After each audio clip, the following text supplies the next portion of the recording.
Assalamualaikum warahmatullahi wabarakatuh. Ya, jumpa lagi teman-teman semuanya. Pada kesempatan kali ini kita masih membahas tentang biomolekul. Khususnya pada kesempatan kali ini kita akan membahas jenis biomolekul yang ketiga, yaitu lemak. Ya, jadi kalau berbicara tentang lemak, mungkin kita akan melihat ke perut kita masing-masing ya. Apakah lingkar perut kita sudah tidak normal atau mendekati obesitas ataukah masih normal.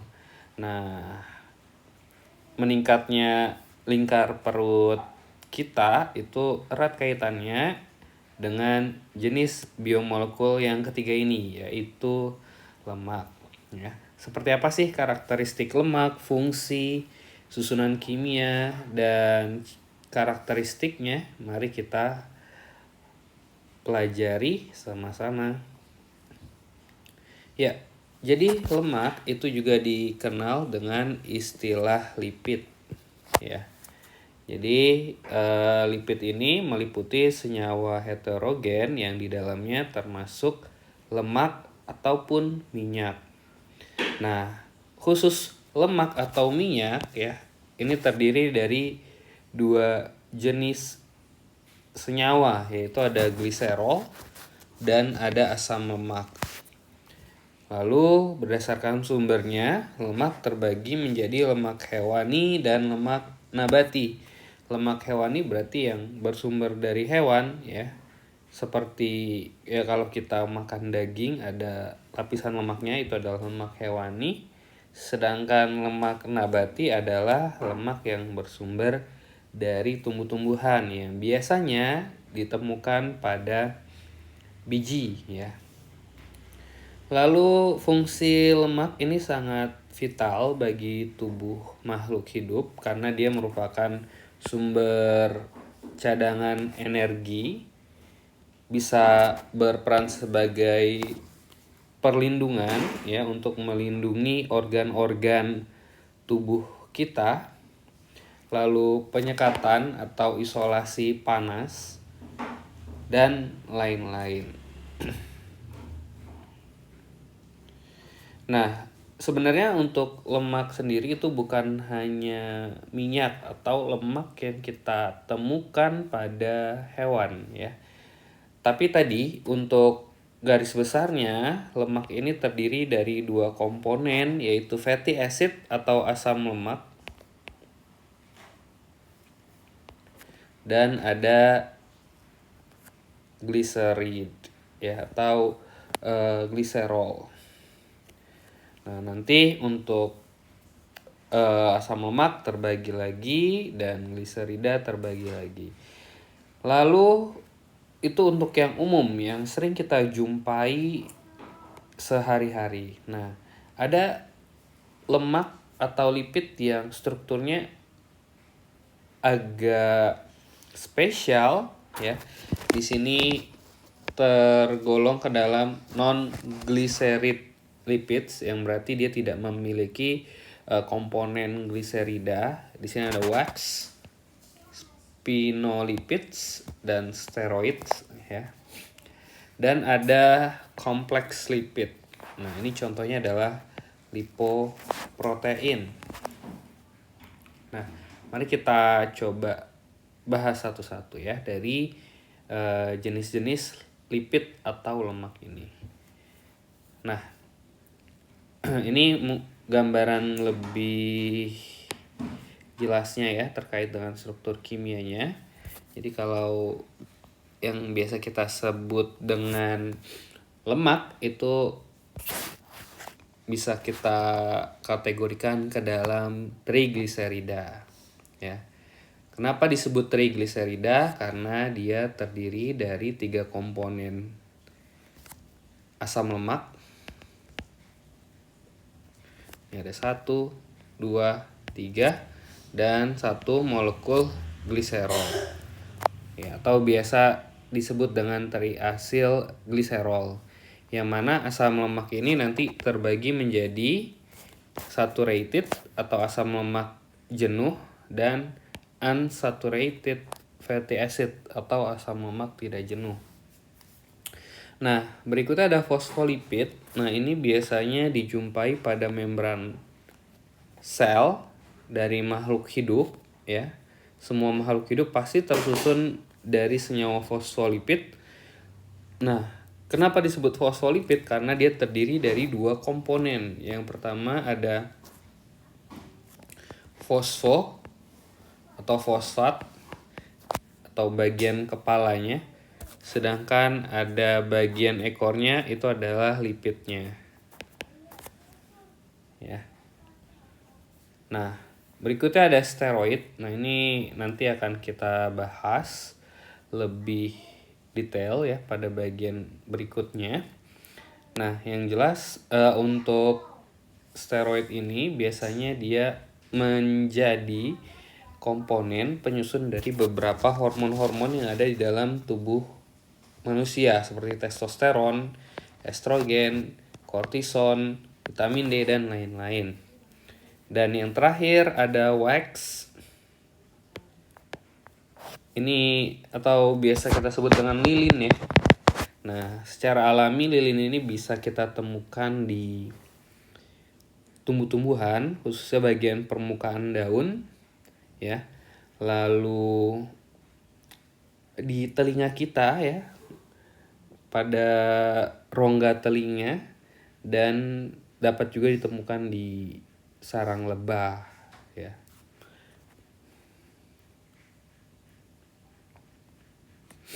Nah, berikutnya adalah asam lemak jenuh. Nah, asam lemak jenuh adalah jenis asam lemak yang dia tidak memiliki ikatan rangkap ya. Tidak memiliki ikatan rangkap.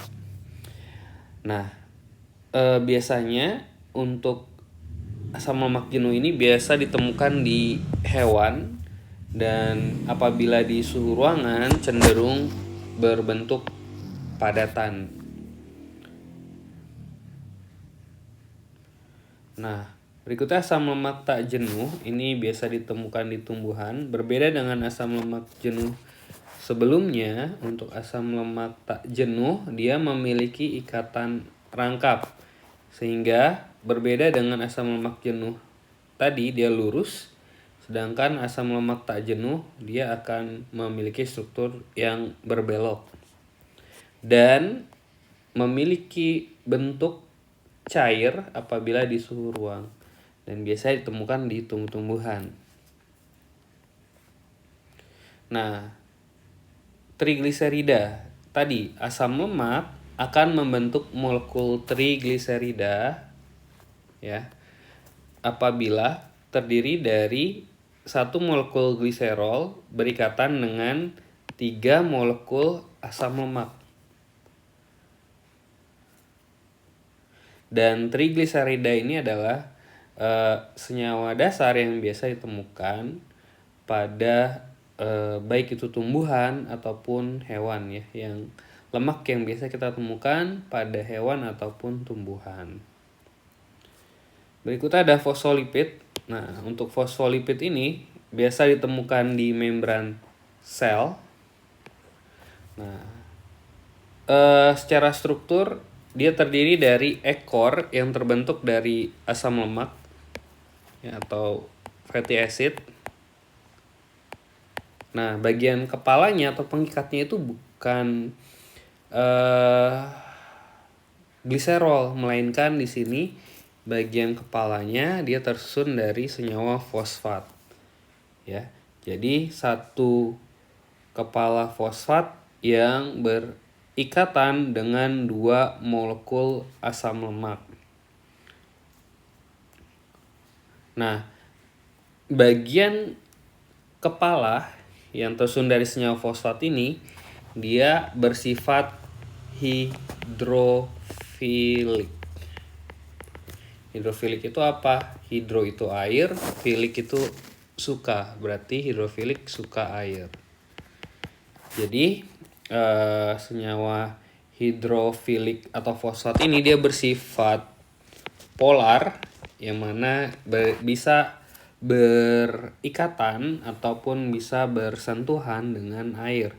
Sedangkan asam lemak di bagian ekor ya, ini dia bersifat hidrofobik atau tidak suka air.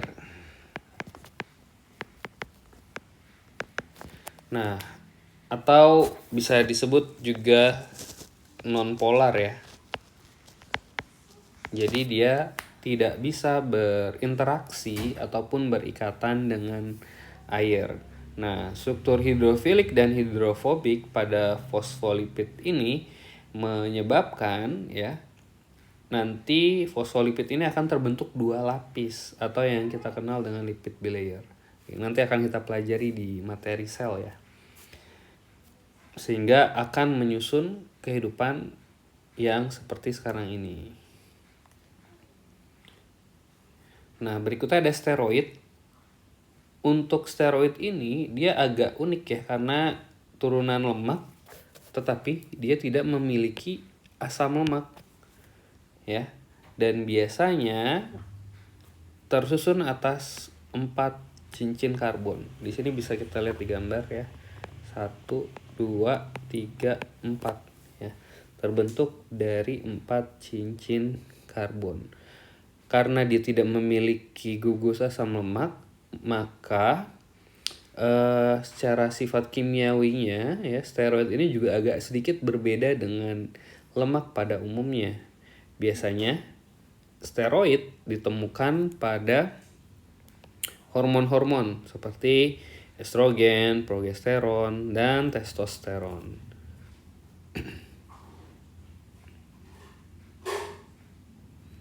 Nah, steroid biasanya pada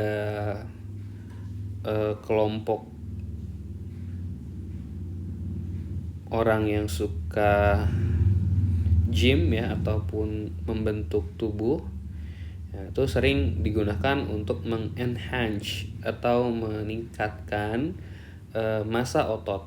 Kenapa? Karena salah satu turunan dari steroid adalah testosteron, yang mana testosteron ini mempengaruhi meningkatnya ukuran organ tubuh. Salah satunya adalah otot. Dan efek sampingnya ternyata tidak hanya otot ya, tapi juga bisa meningkatkan ukuran hati. Nah, di sini teman-teman bisa lihat, ini ada contoh grafiknya. Seiring meningkatnya level testosteron, itu juga akan meningkatkan volume dari hati kita.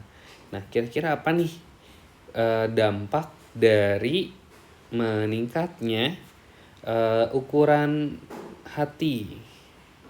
Apakah berdampak baik ataupun berdampak buruk? Coba silahkan nanti bisa didiskusikan ya. Nah, di sini ada sedikit bahan bacaan ya, kita akan literasi sebentar. Efek menggunakan steroid untuk membesarkan otot ya.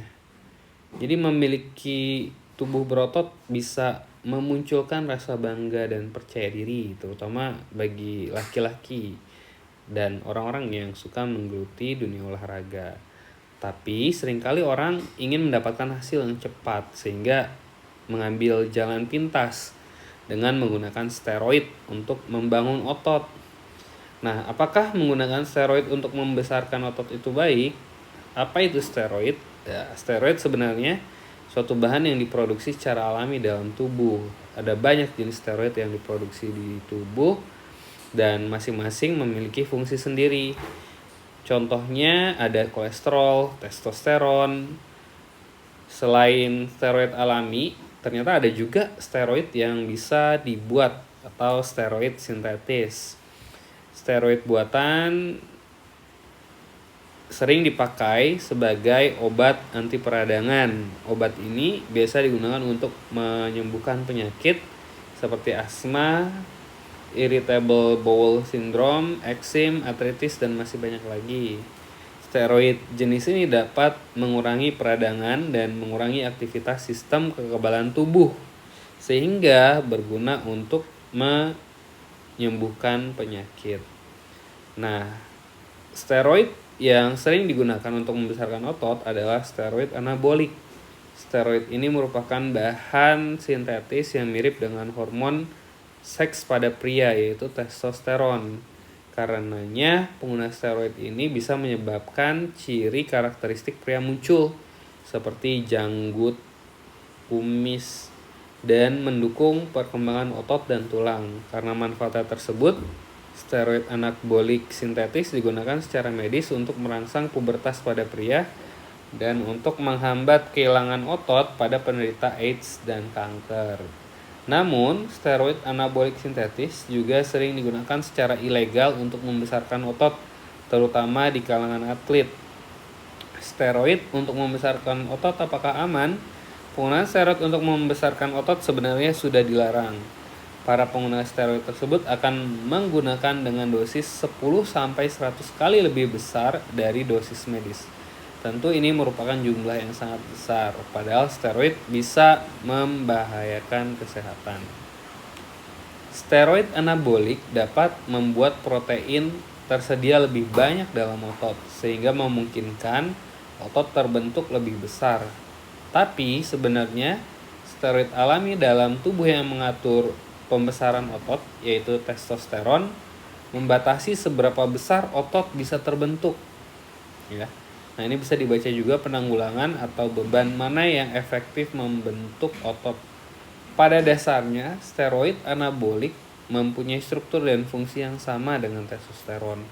Namun, terlalu banyak steroid anabolik yang masuk ke dalam tubuh dapat menyebabkan banyak dampak buruk bagi kesehatan.